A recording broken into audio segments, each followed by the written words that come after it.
Hi, and welcome to Series 2 of the People First interview series, where we shine a light on great companies that not only do interesting and cool work, but most importantly, look after their people. Identifi Global is a market leader in personalized career management and talent acquisition consultancy, specializing in high growth tech sector such as legal tech, fintech, clean tech, and biotech, and future transport and mobility, with great candidate experience guaranteed. I'm excited today to be joined by Sheila Lord, Director of BMR Health and Wellbeing. BMR operationalize well-being to build healthier and happier businesses together. BMR is on a mission to make sure that every employee has access to health and well-being support so that businesses can run smoothly, efficiently, and in a much happier way. Hi Sheila, how are you? I'm very good, thank you. Thanks for having me on the podcast today. My pleasure. Yeah, thanks for being a guest. You are my first guest of Series 2, and yeah, I didn't even know that I'd have a Series 2 when we started this. So yeah, and it's great to kick off with an expert like yourself. So thanks for taking the time to have a chat with me. So tell me a bit about yourself, Sheila. You're my first fully fledged expert on the podcast. So who are you? Yeah, well, how do you get into organisational health? Okay, so as you say, Sheila, Director of BMR Health and Wellbeing. It was my business that I founded a couple of years ago after a long career in supply chain. In the manufacturing and electronics industry. And I'd worked in that industry in kind of for quite a long period of time in two different organisations with two very different leadership and management styles, two very different cultures. The first one was, I had a boss who was like a bear with a sore head, but he was brilliant, great leader, very big character, very high standards, but my goodness, did he inspire us all to do a really, really good job. And then the other environment I worked in was very toxic, very competitive, everybody up against each other. It was a very sales-driven environment, a lot of lack of trust, and all based on who was bringing in the best numbers at that point in time. So the culture just went, and the behaviours were up and down all the time, and it was every man for himself, really. Yeah. And I'd kind of, as a manager myself, I'd worked myself up through the ranks. So, I'd started very much in the purchasing department, answering the phone, being this mild, meek, not that you'd think it these days, but this mild, meek young girl that was so terrified to answer the phones. I was so shy, to eventually becoming ops director. But during that time, I had no training as such on how to manage people. I got to where it's a thing that we see all the time. You get to where you get because you're good at a particular job, and you moved up, and then over time you gather people and you gather responsibilities, and the training that goes with that it's either not there or it comes very reactively. So my fabulous boss back up in Manchester at the time was always sending me on interpersonal skills courses because believe me, I've been there, I've done that, and I've done everything wrong when it comes to people management. So yeah, having kind of left my last environment and decided that actually it's potluck when you go into a business. Do you get what it says on the tin? Does the company really truly reflect the values that they speak about? And I think having more companies talking about the values is a bit of a newer trend. And I just thought, I don't want to be walking into an environment where I'm not sure what I'm going to get. So I'm going to work for myself. And what I'm going to do is try and be the difference that I want to see in businesses, and help them to create healthy cultures and healthy work environments where work is good for people, not making the mill. Yeah, that's interesting because you're absolutely right. And most organisations, you tend to get two types of managers: those that care about people, and those that have just been good at their job and have been elevated into those positions. And as the saying goes, people don't leave companies, they leave managers. And you're one of you're on that pathway of I actually care, and obviously you've been you've had someone who's also cared and given you the platform to develop and yeah, move into those right environments. And yeah, there's so many people that certainly I've come across, certainly in sales environments, where you're a top biller, so therefore you must be good. So what we want is people to look and feel like you, and those managers aren't always well, they don't want to be managers first and foremost. They tend to be quite selfish, Mm. and actually, like you say, they tend to take the extra money because they want the extra money rather than the extra responsibility or the custodianship of people, and yeah, you get that balance, don't you, where you get people that are really great managers that are just not very good at the job, and or at that particular job, and so it's really hard to find that right area, isn't it? That right balance. It is, and it's what you say, what do we want from our managers? Are we promoting somebody because they're a good salesperson? Like you say, they're not interested in having responsibility for other people. They're not interested in teaching somebody how to do what they do well, because they want to shine all the time and they want to be bringing those sales in, they want to be bringing those commissions in. So you will have that very driven, and that's great. We need those different skill sets in an organization for a business to thrive, but we don't need all those skill sets, and it will be very difficult to find all those skill sets in one person. Yeah. So it's recognizing and understanding what people are good at and creating a work environment that plays to people's strengths. So if we have got people, good people managers, being a manager is like being a parent, Yeah. we're there to nurture and to develop and to show people the way. So, those people that have those natural skill sets, it's best to nurture them and recognize what people are good at. So yeah, it's I think it's overlooked, isn't it? Well, I mean, in an ideal world, you'd have a combination of all of those people in your business. Top billers or people that are experts at their job, great leaders. But you don't always have that luxury of having multiple people in your team or environments to do that. So, can can great leaders be developed, or do you think that is that a trait that's sort of that's in you from day one? I think we've all kind of got our personalities, we've got our traits, we've got kind of, our core personality traits, our mid ones, we can take all these personality tests and all the rest of it. But yeah, I think leadership can be developed. I think that good managers can be developed. And I think at the end of the day, this, for me, it all kind of comes from the behaviors that we see and that we model around us. You take it back to a child situation and a family situation, children, they model the behaviors that they see around them. They model the behaviors in the playground. They model behaviors at home. And it's exactly the same in the work environment. We mimic our environments. And if we see somebody succeeding in the workplace because they're tough, and I've done this, I've fallen into this, because they're tough, because they're hard, because they have a way of like pushing people in a certain way that inspires leadership and that inspires people to be motivated. And then somebody tries to do that, but they haven't got that right skill sets. That can come off really, really badly. We've seen other people trying to mimic behaviors. And then there are some people that can just do that. But I think with the right development, with the right support, with the right training, with the modeling of the right behaviors, it is possible to be able to do that. Yeah, absolutely. So we're here today to discuss, building a high-performing culture in today's remote working environment. Okay, and I think we've gone, full circle and a bit more, right? On what remote working looks like in today's. We've gone from being completely remote, everyone's saying, yeah, we're going to be remote forever, and all these companies came out on LinkedIn and said, oh, we've gone remote first, and look how cool we are, and and then those same companies are now driving these people back into the office and saying, no, you've got to work in the office. And I think candidates, employees have gone full circle on it, and a bit more advice. Some of them saying, I only ever want remote now because it's great, to going, actually, I wouldn't mind working back in the office and having a bit of a blend. And, we've even started to speak to candidates that just want to work in an office now, because their home situation doesn't allow them to work at home for whatever reason. So, and that's fair enough. So, what, in your opinion, do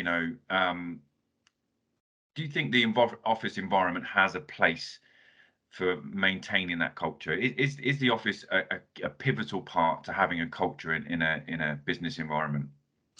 I think it depends very much on the business. I think it's a very individual person response, and it's a very much an individual business response. So as you say, there's so many people have so many different needs and variations. For a lot of people, work is a sanctuary, it's a safe place of work, and for others, kind of not having that commute. I know for me personally, I had a 4-hour round trip commute. Now in 4 hours I could have seen my child, taken him to school, done at least 2 hours of extra work, walked my dog, done some exercise. There are lots of other things I can do in 4 hours rather than looking at somebody's exhaust pipe. So I just don't think there is a single answer for all businesses. I think that businesses need to look at what it is, what are the needs of the staff, what are the needs of the organisation, do we have to be in there? And I think the most important thing is that we need to consult with our employees and have a say, because if we've got happy and engaged employees and we can meet the needs of the business with the needs of the staff, then we're on to a winner. And I think this is the thing that gets overlooked so much, is that we don't often consult, listen and respond to what we're being told by our employees. We may ask, we may listen, but then we fail to often consult and agree together what is going to what's going to be the right thing to move forward. And you're absolutely right. I'm hearing horror stories of employers that have not just survived the pandemic, they've thrived and actually been better when people have been 100% working from home, and they are now forcing people back into the office, pushing for 5 days a week, not even any flexible working. No. And the morale is just going down and down and down, putting spyware onto laptops because they're now showing that they're not trusting people to have that level of autonomy of working from home. And it then starts to create these really toxic work cultures. Pre-pandemic, we were already shifting towards kind of, having your admin days and your working at home days, often reserved for the kind of middle to senior managers.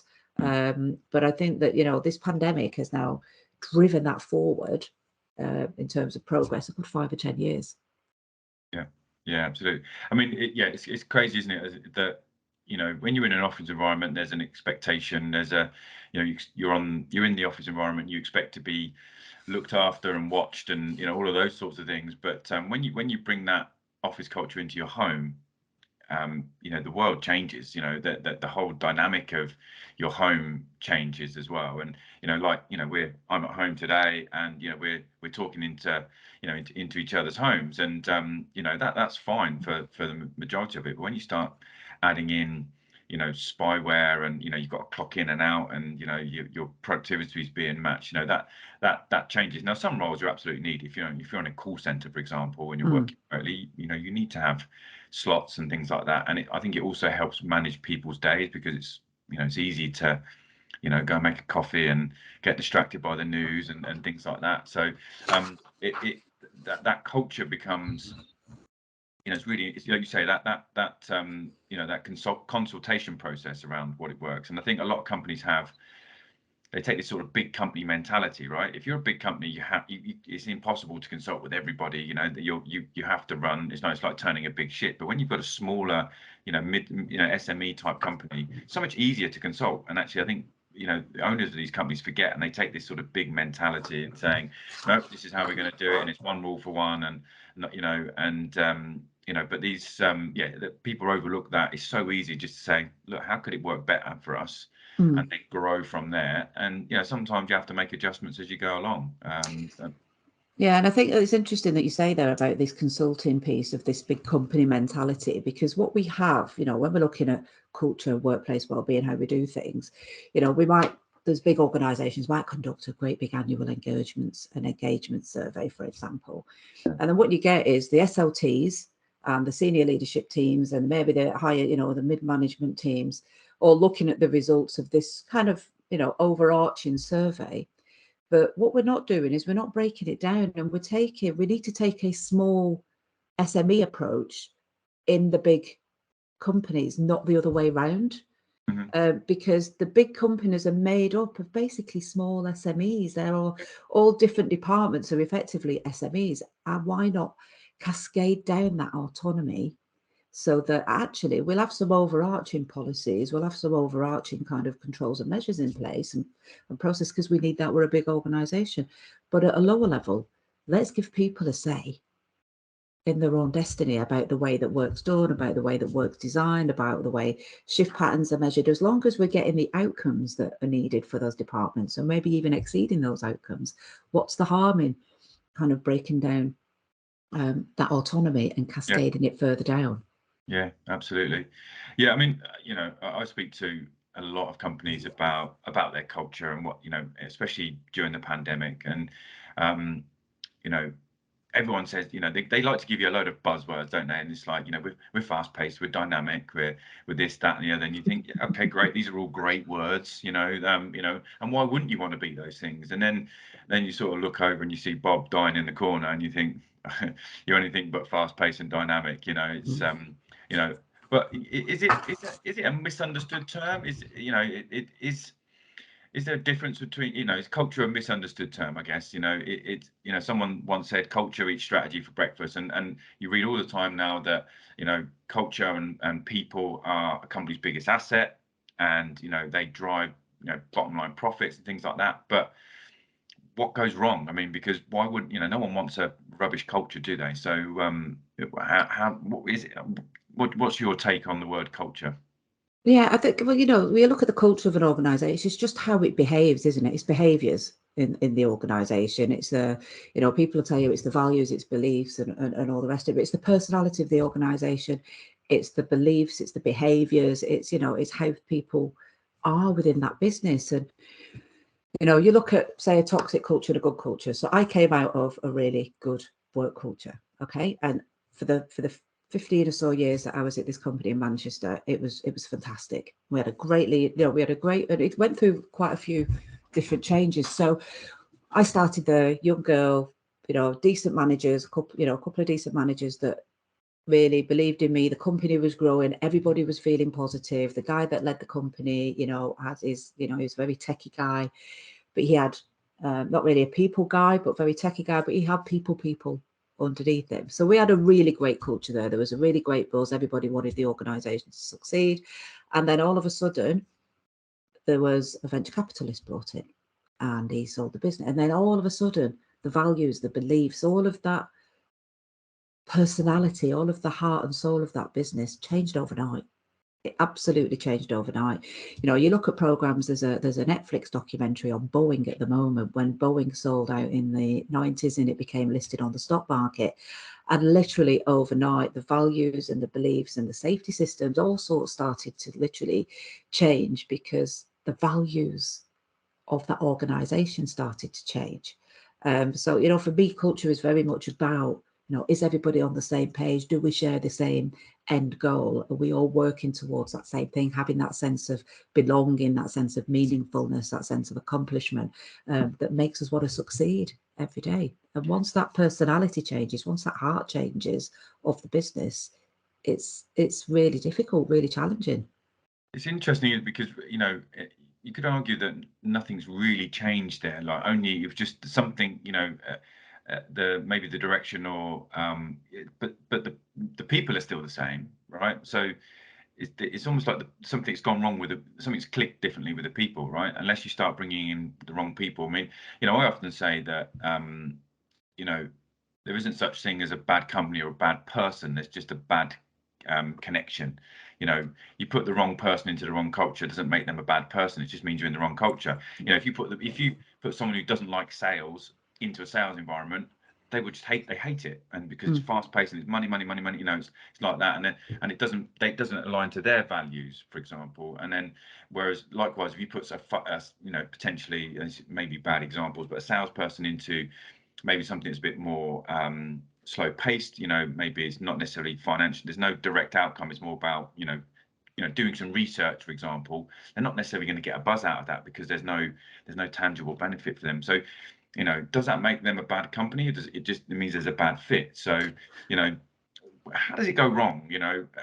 I mean, I know you talk about there's been a change in the ownership, but surely everyone wants a good culture. So how do you get a bad culture in that sense? I think it aligns, going back to what we said before about the different values, so you might work for so take in Boeing, because I watched that documentary recently. Everybody in Boeing, when it was kind of, in its early days and it was starting to grow and they were producing all these fantastic aeroplanes, there was a real sense of pride in the organization. It was all around the quality, the engineering, the precision. Everybody had this sense of meaningfulness in boards, this real sense of family, this real sense of belonging. Yeah. And then, you know, when those changes were made, when it became very shareholder driven, it was driven by profit. And then there was a disconnect between the values of the people that had worked there all this time. And then when this change in values came, so that the values are no longer quality and maybe engineering and over engineering, so we get everything perfect and right all the time. It was, let's strip some cost out where we can, let's strip some cost out where we can. Yeah, exactly. So they very quickly, and again, a very big organization, became a massive disconnect between the board and the shareholders and what the prices were on the stock exchange to what was actually going on the shop floor. And that, you know, that disintegrated and had a massive impact on the performance of the company. So I think it's, you know, we try to overcomplicate it, but, you know, there's a shift in values. There's a shift in what it is that makes us get up and go to work and go to bed and get out of bed every day. So I can imagine this happens quite a lot in organizations, whether it's a changing board, changing ownership, changing manager, you know, and culture, you know, as we said earlier, you know, change. So how do you then work with companies to get it right? You know, what's the well, not asking you to give away your secret, but you know, how do you help organizations get it right, whether it's a changing culture or whether it's just, you know, implementing a culture maybe, and yeah, how does BMR help them do that? Yeah, I don't say implementing a culture. I think what we try to do, you know, what we hope we do successfully, is to give organizations a framework of how they should be working with and created workplaces that people want to be a part of. Okay, so, you know, if you've got a really toxic work environment, there's definitely some serious work to be done there, and there'll be a different, you know, there'll be a culture fit, there'll be a people organization fit, you know, and there's a lot more work to get through there. But essentially, people, and I always remember this, you know, out of all the different interpersonal skills courses I was sent on over the years, you know, and I, you know, people are who they are, and, you know, very, you know, play to people's strengths and what have you. But I always remember somebody saying to me once, Sheila, people that work for you do not get up in the morning to come into the office to do a bad job that really winds you up just to naff you off. I'll use that word instead of the other word I was told. Just to do that. They don't do that. Nobody gets up to come to work to do a bad job. Well, very rarely, just with the sole intention of making the boss unhappy. And once I understood that, and that sounds like a really simple thing to say, but once I understood that nobody comes to work to do a bad job, we all want to take a sense of meaningfulness, a sense of pride, in what we're doing. We all want to feel that what we're actually doing contributes to the bigger picture, and we all want to feel like we belong, that we're part of something. What we do when we're working with organizations is we provide the support and the training and the education about, you know, if we just, and it seems really simple, but if we just have these tools that we have, that we can create these pathways, these communication, so that we can create an environment of basically of psychological safety. What we're looking to do is to create a workspace or workplace, different departments that all feel that they have a voice. They all feel that they can contribute to the organization, that they can speak up, that we've got this, what we call psychological safety in the workplace, where people can speak up without fear of, you know, being not considered for that promotion the next time around because we said something that wasn't in line with the company's direction or the company's values, or they said something and they were shot down by somebody who was, you know, a manager that didn't have great people skills and made them feel stupid, so that person never spoke up again but had a lot to offer. And it's about working with organizations so that we can break that down and create these really psychologically safe workspaces. And a lot of that comes through working with the managers, working, you know, identifying what are the underlying issues within the organisation. So we've got tools that we can use to do that. And then really getting that out in the open and having open conversations and breaking that down from this big, I'm the boss, it's me that needs to tell you what the solution is to all of these problems, to I'm your manager, I'm here to help and support you. Tell me what it is that you need from me, and I'll tell you if that's possible. And then slowly but surely we can start to build up this area where there's this two-way communication. Organizations are talking to each other at all levels, and able to identify opportunities where the business can grow and improve. And, you know, a lot of organizations, we hear talk about workplace well-being, we hear talk about workplace mental health, we hear talk about culture, but it all kind of comes into the same thing. It's about very much getting back to having this human-centric approach. It's about the person, not the job role, the job title. It's about the person, and about, you know, understanding those people so that we can get the best out of everybody in the organization and work together harmoniously. Yeah, I mean, psychological safety, you know, we hear a lot, and you know, I talk to a lot of business owners, and you know, when we talk about, you know, what do you do for mental health, they'll flash some sort of, you know, perk box, you know, offering, and which is great, but it's often seen as a bit of a sort of, you know, organisations, I guess, are fearful. Certainly, I've heard this about creating this sort of crash environment, right? And it's like, Absolutely. you know, it's just a bit, you know, it's all a bit woolly, and, you know, we're all sitting around, you know, hugging each other and sharing our thoughts and feelings, but no work's getting done. So, you know, what the benefits? So how do you sell this to an organization? What, you know, apart from having happy people, and look, we understand it's pretty obvious you've got happy people, but trust me, I've worked with some really happy people and they don't do any work, right? So, you know, Yeah. so yeah, where's the benefit? What are the benefits? Yeah, I mean, you're right. You know, a lot of organisations, we do the fluffy stuff. We can sit round all dancing, kumbaya, and all the rest of it. You know, we do all the fluffy stuff. And I think with organisations, you know, we've got to be sensible here. We are businesses, yeah, and we've got work to do, and we haven't got time all the time to sit around and be in all kumbaya. A good culture, good workplace well-being isn't anything to do with that.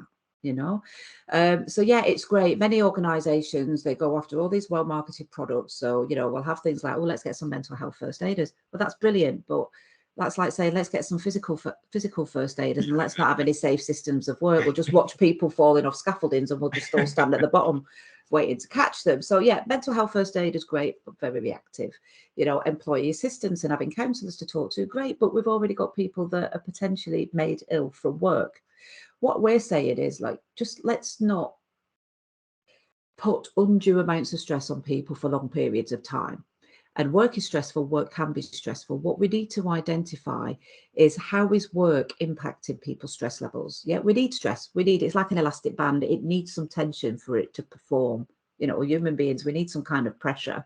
But it's when that pressure becomes prolonged over long periods of time, like if you're stretching an elastic band, eventually that level of tension, keep that level of, you know, acceptable levels of pressure, stress, whatever that may be, but make sure that people aren't breaking as a result of work. So we provide them with frameworks and with tools that we can put in place to enable conversations with employees. Let's look at the areas of work and work design that are contributing to people becoming highly stressed as a result of work. So, and the stuff that we do doesn't uncover things like, let's get somebody in to do meditation, or get Bendy Brenda in on a Friday to do yoga, or having a bowl of fruit instead of the chocolate biscuits is going to make us all healthier. It's not to do with anything like that. So, you know, we've got tools that we can use to help identify what work factors are stressing people out. So is it workload? Yeah. So for example, you know, we did a workshop with an organization, and it came out that workload, and it was a training organization, workload in the people that prepared all the training materials came out as a really high factor. Okay. So being overworked. And actually, when we got the people all together and we looked at the results, we started to understand what this workload was. It was periodic workload, and all it was the sales department, who were taking the orders for the training delivery, would have their orders on the desk for a week, maybe 2 weeks, but they weren't handing them over until 24 hours before they were needed. Right, okay. So there wasn't a workload stress issue in the workplace as such. There was a poor communication issue where Department A didn't understand what Department B wanted. And the simple solution was an agreed service level between the two of them. But if you handed it over within this amount of time, you would get it in this amount of days, and it wouldn't cause us any stress. And I think over time, the last 5 to 8 years, there's been too much emphasis put on making individuals feel happy at work, yeah, by giving them perk boxes, or a duvet day, or whatever, yeah, We wouldn't need duvet days if and these other stress relievers necessarily. And I'm being very simplistic here. Yeah. If we weren't getting made stressed as a result of work. So I would much rather somebody address the work factor that was making, like, I don't get that passed over to me in time. Sort that out, and I'm not stressed. Sort out the fact that I've got to go through 5 signatures to get a pen out of the stationery cupboard. Yeah. Sort the process out that's causing me stress, then my stress goes away. So let's focus on the design of work and the way that work is done to make it less stressful. And if we're looking at that, so taking that example of the pen, how long, does it take me to get a pen? When I worked in manufacturing, we did some lean improvement, business improvement techniques. So that type of stuff for the warehouse. And people in the warehouse were stressed. We've got too much work on. We've got too much work. And it was like, we need more temps. We need more temps. We need more temps. And we worked with them, and we got the video cameras out, and we'd done the little string diagrams and the spaghetti diagrams of them.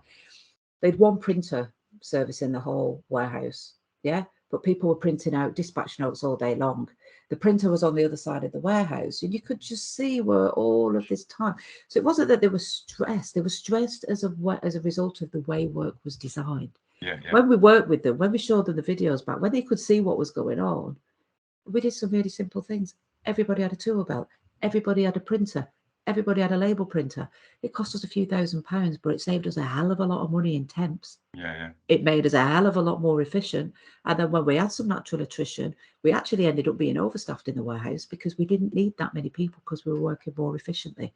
So, if we look at this from a work factors and a work design and a work-based approach, actually, once people have more of a say in the direction of the job and the way that work's being done, it becomes more productive. They become naturally just happier. And I don't mean in a happy clappy kind of way, just more happier at work.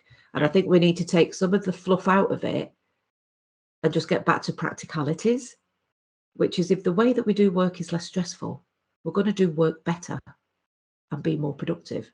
We're going to feel less like staying at home and sneak, kind of curling up under the duvet, and more like getting on with our jobs because we feel like we've got more control.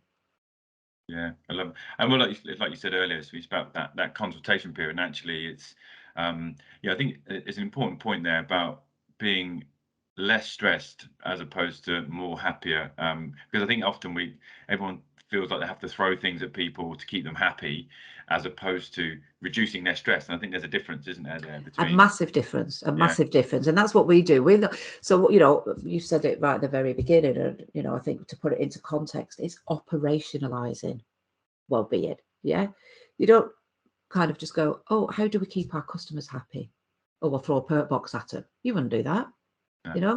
What would you do? You'd give them what they want when they want it at the right, all the right price, and all this that we do with customers. But what we do with customers, the point I'm trying to make here is that it's operationalized. The way that we do customer satisfaction, customer service, products, quality products, it's operationalized in the way that we do business.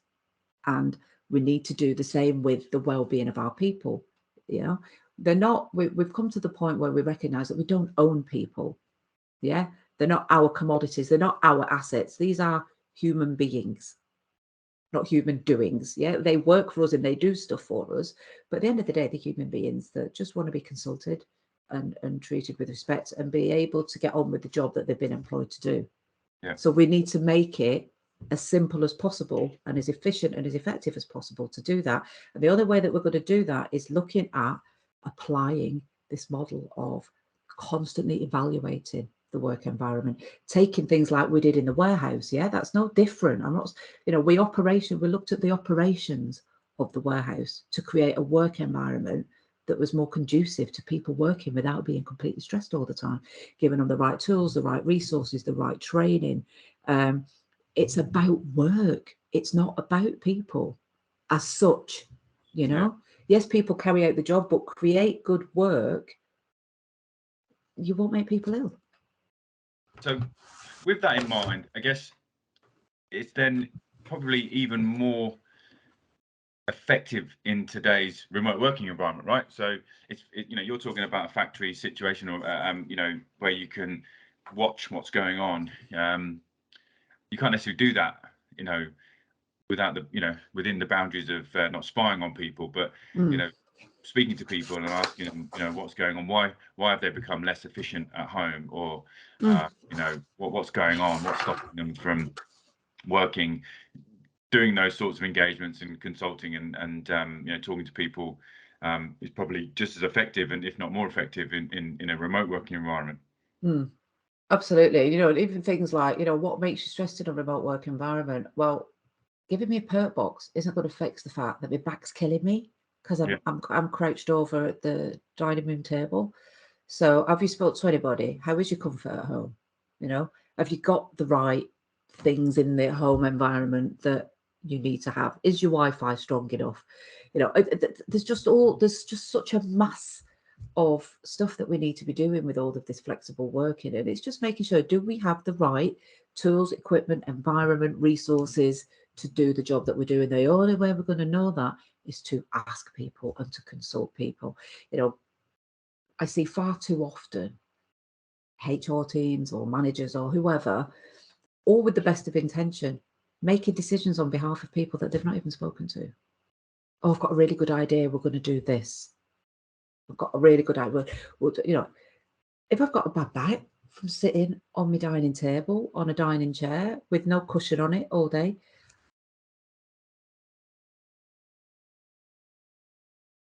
and you set me up with a good working environment and a decent chair, and stop spending money on other stuff that adds no value to me whatsoever. But you didn't ask me. You didn't ask me for my opinion. Didn't ask me what I needed. Yeah, I see other organisations. A friend of mine works for one of the big banks, and they've been fantastic. They've made sure that ergonomically they're all set up, that they've got the proper chairs, anything that they want or need to do their jobs from home, they asked for it and they got it. And it's very different from all different walks of business. Yeah. So I think we fully accept that mental health is a real and serious issue for people, and actually by organizations not talking to their people like you're suggesting, and actually finding out what the problem is, rather than thinking they know what the issue is and trying to fix it, but not just of the negative effects, but the benefits of a positive approach to maintaining and improving it brings. So with more people now choosing to, and they are choosing to be isolated, let's be honest, people prefer, people in general, because we can see that through, our stats and the way that our clients are working, that they prefer to have either work from home or have a combination of, in the office or working from home. By and large, I mean, the stats are, dramatically higher than they were before. So, so do you think this presents an issue for organizations, with people now preferring to, work from home? So they can't be in the office, they can't see that, maybe Steve or Sue is, a little bit down today and saying, oh, hey, how are you doing? And I know we can jump on Teams, but it's not the same, because people can present themselves differently on a Teams call, can't they? So, is it tougher now for organizations to develop and maintain that positive culture in a remote working environment? It's tricky, isn't it? I mean, I was speaking to somebody the other day I had on our podcast, and he's like, we actually overcomplicate this. We're making it more complicated than it needs to be. He's like, and I agreed with him. This hybrid working is a gift. We've got parents that are now able to spend more time with their kids. We've got a reduction in like the amount of money that we're spending on childcare, the amount of money we're spending on fuel, sitting in cars, and all the rest of it. So there were a lot of benefits to be done there. And I think if you already had a toxic culture where it was difficult to maintain good relationships in the workplace, then you've got your work cut out for you that bit more, having people working remotely. And maybe a lot of people want to work remotely because they can't stand to be in the office. Then you've got a different situation there. But yeah, if you've got these work environments where it was a good atmosphere, it was great, then to easily introduce, we just have a team meeting, which is nothing to talk about work. We just have a coffee half hour where we jump on and we rotate it if people, you know, phones need to be covered or whatever, but we have coffee huddles or whatever. There's ways to kind of still get people talking, create that kind of water cooler, coffee, you know, around the kettle kind of environment, by just making sure that we pop a coffee. Yes, there will be challenges, but, you know, if John's not turning up and he used to be the life and soul and he's never coming on and his Zoom camera switched off, we can kind of work out there's maybe something going on with John. And then that's a phone call, or that's a chat, or why don't you come into the office? Let's have a chat. Let's have a find out what's going on. That's more of a conversation. But this is where you really kind of, you know and understand your teams and connect with them. And again, having the technologies in place and the tools in place that we can do this quite quickly and efficiently is really important. So I think, there are challenges that are presented with it, but none of it's insurmountable. It's hard, isn't it? Because I think, you know, I'm a great believer in that, you know, yes, organizations should provide a positive culture, and, you know, all of the things that we've discussed today, I think are fantastic. And I've certainly taken a couple of takeaways from this as well, but and how we could improve. But I also think that, you know, employees have, you know, a responsibility to look after themselves as well, you know. And, you know, you said it a minute ago, is that, you know, everyone's taking the benefits from, you know, having more time with their family. And you know, we also have to recognize that not everyone wants to spend more time with their family. You know, there's you know, but there's so much bad news out there in terms of, you know, things like domestic violence and you know, money issues and all these sorts of things. Is that all of a sudden that people, organizations get worried that becomes their responsibility. And whilst you can support them in every way you can, you don't always know about these issues. So sometimes there's a line that you know, then there's that psychological safety environment that we need to create. I get, but I think that you know, employees have a responsibility looking after themselves. And Absolutely. yeah, you know, we Absolutely. had an issue recently, you know, where, you know, we had someone who was used to coming into the office, and then we went into lockdown again, and, you know, really affected him. And we're like, well, you know, we're in a quasi lockdown. It was that period where you sort of could go out, but they said work from home if you could, and all that sort of stuff. And he just decided to stop going to the gym. And it was like, you know, well, why have you done that? And he's like, well, I don't know. He was just getting out of bed, logging on, you know, and not doing all of the things he would do when he'd go into the office, like get up, go to the gym, come home, have some breakfast, get showered, change, come into the office, you know, set for the day, you know. And yet when he was working from home, he was getting out of bed and rolling straight into the office effectively, you know. Yeah. Do you think organizations have to manage that? Is that, you know, is that their responsibility or the employer's responsibility? How, you know, is there... Again, it's a tricky one. So you've noticed that, and you've noticed that behaviour, or, you know, you've had that conversation with a member of staff. But I think, you know, you're right. There's an absolute shared responsibility when it comes to mental health at work. So, and again, that's some of the stuff that we do, you know, providing tools and data and wellbeing tools for individuals so that they can manage their own, you know, and understand what it is that makes them tick in terms of mental health, and kind of what their boundaries are, what their triggers are, that type of thing.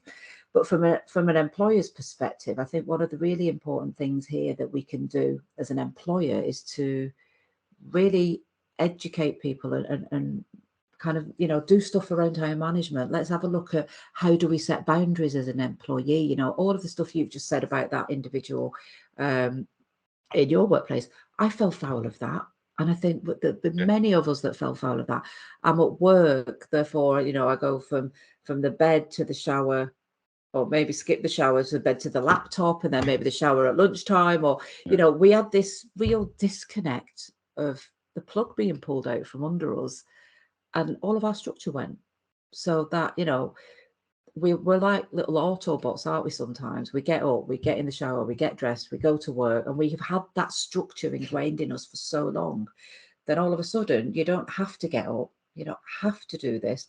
That all falls away. So can we put some structure in place? Can we, you know, give some guidance to employees? Do we just run some simple workshops that focus on time management and setting boundaries? And as employers, you know, do we make it clear what those boundaries are? You know, so some employers will be going, loving it, getting 12 hours a day out of this bad boy now. I'm getting 15 hours a day out of these. It's not costing me anymore. But look, all of this productivity. And I think that's maybe one of the factors why, you know, a lot of organizations did thrive. People never stopped working. That's what they needed to kind of keep themselves yeah, it's always got the other mentally best well. with companies, that everyone's going, oh, look how productive we are all of a sudden. So everyone must be happy, but actually, there's a responsibility to make sure they're not overworking, Yeah, and getting that balance, as because I think I was talking to a friend last night about this, is that the drive into the office to drive home, that period of time where you get to either wind yourself up or wind yourself down. Yeah, Yeah, yeah, really important. And you mentioned it a minute ago, and I know from our previous conversations, that you talk a lot about data and and help an organization, because that's what businesses understand, isn't it? Right? yeah, Yes, you can sort of test who's happy, but it really does depend who you ask, right? And absolutely. most of the time, when you want to hear the thing you want to know, you'll go and ask the person think that knows it, right? So if you want to say, "Are we happy?" You'll go to the happiest person in the business, and say, "What's it like to work here?" And they go, "Yeah, it's all right, yeah." uh, Yeah. but you talk a lot about data and helping organisations understand that. So where do you start by understanding if you've got a good or bad culture, and where to fix it? I mean, we talked about engagement, but how do you do it? Yeah, so there's lots of tools. So one of the things that employers need to do, they need to look at. They have this duty of care to keep employees safe, okay? And that duty of care isn't just physically safe, but it's the health and welfare of employees. And that's kind of in the past, things like welfare of employees, making sure you've got enough toilets for everybody and all the rest of it, because there was nothing else really around that health bit, and there was a bit of a lack of an understanding that employers needed to look at mental health risk and psychological health risk of staff, and that's kind of what we help with. So you can have survey tools, and there's shed loads of them, and people have been surveyed to death, okay, over the years. And the reason they've been surveyed to death, they've been asked loads and loads of questions and given no feedback, no input, not seeing any change. So what's the point? Yeah. And then when they're asked questions, they may be asked to describe how work is. Do you have a busy day? Do you have tight deadlines? These types of questions, which, we've all got busy days. That's, we've all that. But what we do is we ask everybody in the organisation, how did these different areas of work impact you? So workload, autonomy, clarity in your role, management support, co-worker support, harassment, bullying, sexual harassment, whatever it may be. But we look at these kind of key work factors that impact people. And what we're not saying to them is like, is work like this? We're saying, does this happen in kind of your work? Do you feel this happens in your workplace, and to the point that it impacts your well-being? Yeah. And if it does impact your well-being, how often does that happen, and how long does it last for? So we're not just asking a generic question about how work is. We're asking, over the last few months, in the last 3 months, how has this particular factor of work impacted your well-being? If it's not impacted you, great, brilliant, let's jog on, we'll find out about the next thing. But then what we're able to do based on the impact, the severity and duration to an individual's well-being, we're able to identify those key hotspots of areas that we need to focus in on for improvement. And then we're able to break that down. Remember we talked before about kind of big company mentality, and then SMEs, but we're able to break that down regardless of the size of the organization into work groups. So it could be by department, and it could be by job role, or it could be by shift patterns, to understand, because what's going on in one part of the business will be very different to what's going on in another part of the business. If you're multi-sited, your Manchester office might be thriving, and they've got very little going on that's impacting well-being, but in your London office, that might be the opposite picture. So we're able to identify hotspots that are both positive and negative. Okay. And then use that information. It's not giving us the answers, but it's just saying these are the areas that we need to focus in on. And at that point, the people that have been asked to contribute to the survey are asked to contribute to the solutions and the follow-up from the survey. And that's what a lot of organisations miss. So don't do the survey unless you're going to do the follow-up. You're wasting your time. But then when you do the follow-up, you get the input, what is it that was the issue? Oh, it was, I don't know, like we did with the teams, with the training company, it was the workload. Well, what is the problem with the workload? Oh, well, it's actually this. So actually, what's the solution? Can we do that? Yes, we can. Brilliant. Let's get it done. You've engaged, you've asked, you've engaged, you've consulted, and you've acted. Yeah. And then what we're able to do is to go back, repeat that, because this is all about this kind of continuous improvement model. Repeat that and then compare, did that have the desired effect? Does the data show us that that got better 6 months down the line or 12 months down the line? And actually there wouldn't be just one kind of action plan going on with different with one, you know, set of improvements for the organization. There will be multiple improvement plans going on in different levels of the organization, different departments, different areas, because this needs a kind of each department has their own stress factors. Yeah. So sales would be completely different to production. You know, we don't go in a factory that's really noisy, that's got loads of noisy machinery, and give everybody a pair of ear defenders to protect us against noise regs. We don't. It would be just stupid. But yet we do that with mental health. Yeah. Oh, we've got a toxic work culture. Well, I'll tell you what, we could all have a generic approach rather than getting under the bonnet. And a lot of the time, a lot of organisations don't want to get under the bonnet. They don't want to know there's a dead body in the box. Yeah. But actually, that dead body's going to start stinking at some point. So you're going to have to. And yeah, a lot of other organisations that we speak to, when the penny drops, they realise it's not just a case of mental health first aiders. We need to do something wider to, as I said before, to operationalise it and bring it into the way that we do work every single day. Yeah. And do you think that, you know, it seems like, can that apply to the same in a remote working environment? It's exactly the same, you know, how you go about recognizing that culture, but good or bad, you know, in a remote working environment. You know, some organizations are completely remote now, so, you know, the same thing applies. Yeah, you can use the tools in exactly the same way. There's obviously going to be more work in terms of the communication and change management, and you need to have project teams in place for this. It needs to be part of somebody's job role, somebody's responsibility. And this is what I mean when I talk about operationalizing it. You know, I see so many organizations send, for example, mental health first aiders to us for training. And one of the questions we'll ask them is, so how were you recruited for this process? I'll put my hand up when they ask for volunteers for first aiders. Okay, how did you get your actual day job? I went through an interview process. Okay, as an employer, by putting mental health first aiders into your organisation, you're actually introducing more potential risk into your business, because you're giving people that have been on a 2-day training course responsibility for looking after other people's mental health. If you think that's what you're trying to do, but you didn't take them through a recruitment process. You didn't look at the reasons for wanting to do that. Normally people volunteer because they've got a trigger of some kind in their own personal life that's made them want to help other people. You've given them no scope of what the role entails. You've given them no procedure to go with it. So what happens if somebody presents to them with suicidal thoughts? As an organisation, what structure have you put in place? What reporting? You know, we'll get somebody who's been on our courses, and 2 days later they'll ring up, oh, such and such has happened, I don't know what to do, because there's no process to back it up in the organisation.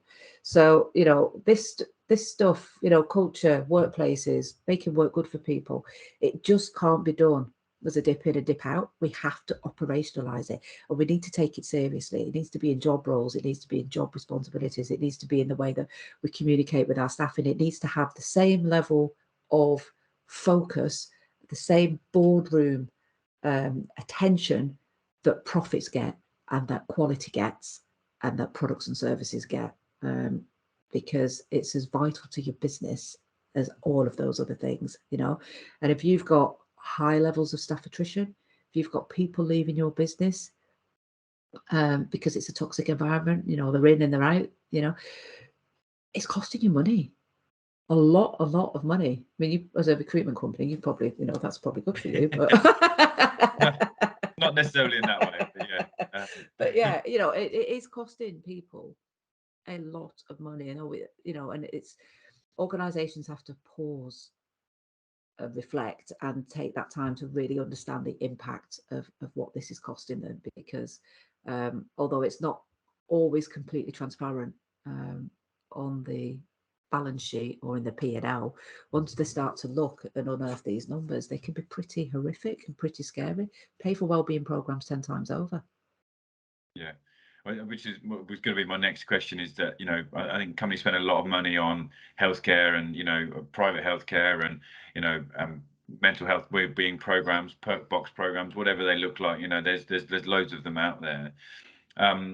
You know, and it's almost like a box ticking exercise to a lot of organizations. Not everyone, because some of them really do care about their people, but it's, you know, they're investing in their people as opposed to maybe solving the problem. Which again, you know, it seems crazy when you think of it from a business perspective. You know, anything else in a business, you'd fix it, wouldn't you? Absolutely. And yeah. I always use the analogy because I come from a manufacturing background. You know, if we had a production line and at the end of the production line, products were coming off that weren't quite up to par, we wouldn't go and employ a team of widget fixers. We would get an engineer to look at the machine, to engineer, to identify the root cause, and then we would look at a way to engineer the problem away. Yet when it comes to workplace mental health, we employ a team of widget fixers, and the people are the widgets. Yeah, I think, and you know, you said it again a minute ago. I posted about this recently as well about you know, that mental health and well-being should be a boardroom objective, as opposed to, you know, much like, you know, even cybersecurity is taking a while to get that to become a boardroom objective, and having a person that represented that on the board. So, you know, clearly, you know, we understand the value of, you know, happy employees and productive employees and things like that. So, you know, why wouldn't you have someone that's focused on maintaining that, and an expert, like you say, not just someone who's, you know, been on a boot camp for the weekend and become an expert all of a sudden. So yeah. So do you have any tips, or, you know, beyond sort of, you know, how can organizations kickstart, you know, and start moving in the right direction, and you know, couple of maybe top 3 tips for helping organizations develop you know, that positive environment and culture to start improving themselves before maybe engaging someone like yourself? I think, you know, it's a very it's a very broad kind of question to answer, but I think, you know, in the past, where we've ended up today with workplace wellbeing is because people haven't really known where to look. Yeah, there's been like, oh, there's a mental health first aid and there's a reward recognition here and there's a gym membership there. So we've all tried to do the right thing. We've all tried to find what is the right thing that we need to do, but we've missed the point in so much as it needs to be part and parcel of the fabric of the way that we do business and operationalize and stuff. So we know flexible work's going to become permanent. Hybrid working is here to stay. People want to feel recognised and rewarded, you know, for what it is that they're doing, and feel connected to their organisation, to the values of their organisation, to the business and what it is that they're doing. And I think we need to stop ticking boxes when it comes to workplace mental health and culture. We need to stop talking the talk and we need to start taking action. And I think the biggest thing for me is that there's so much out there now, so much out there. And, you know, we've had the release of an ISO standard. So I don't know how many of your listeners are familiar with ISO standards, but, you know, most people are generally familiar with ISO 9001.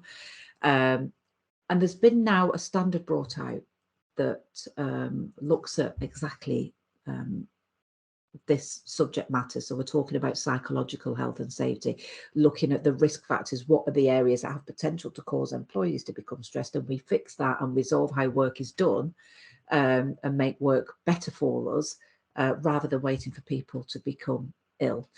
So there's a lot more granular detail out there and a lot more guidance, a lot more frameworks on how this can be done. So, you know, the tools have been created for us to be able to operationalize well-being, and we need to start taking this seriously. Like, you know, years and years ago, did we have anybody that was responsible for quality?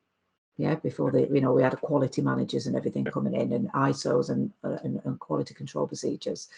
You know, we need to start bringing that in to the business, and we need to start having people in positions of seniority that have responsibility for this, and it needs to be more than box ticking. So use frameworks like the ISO standard. That's something that we're very aligned to.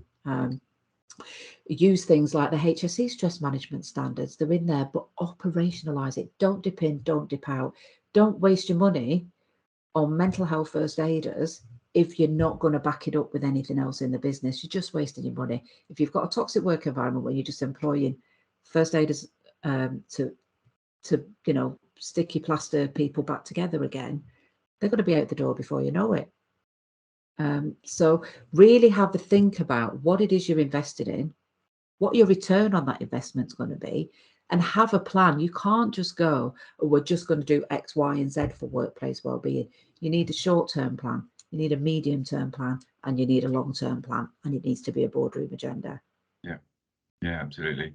I love that. I mean, and like you say, the fact that there's an ISO standard for it now just shows how serious this is, and more organisations are going to start adopting it, because it's function, isn't it? It's a standard that you have to align to, like you say, 9001, or even security has a standard 27001. Yeah. You have to align to that, and even if you don't become certified, you can align to those standards. Absolutely. And you don't have to take all of it. You don't have to take all of it. For me, and this is, you get two sides of the argument as well with ISO standards. Yeah. It's like, oh, it's just bureaucratic procedures and audits. Well, it is if you make it that way, but it doesn't have to be.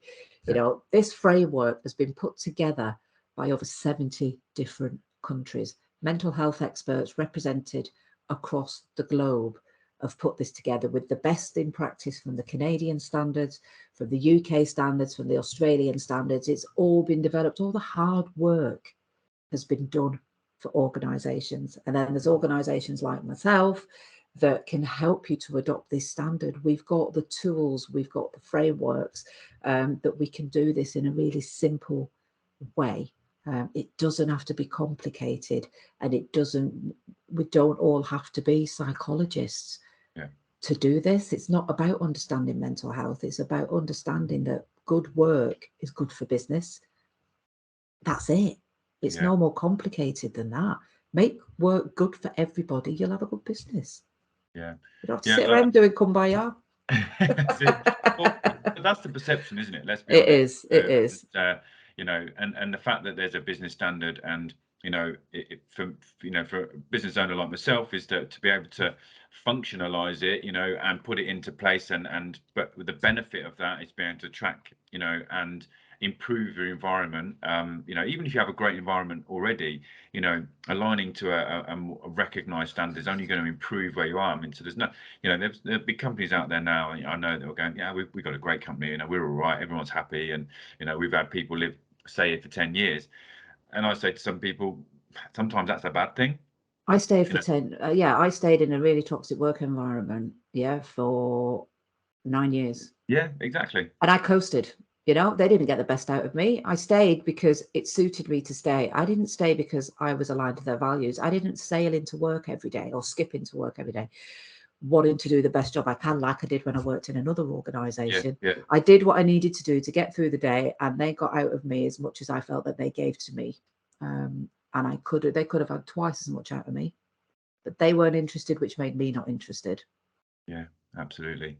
And on that point, it's been fantastic. I think really, really insightful, some really interesting stuff. And if you're interested in talking to Sheila about it more, we'll be putting the links and contact details out with the podcast.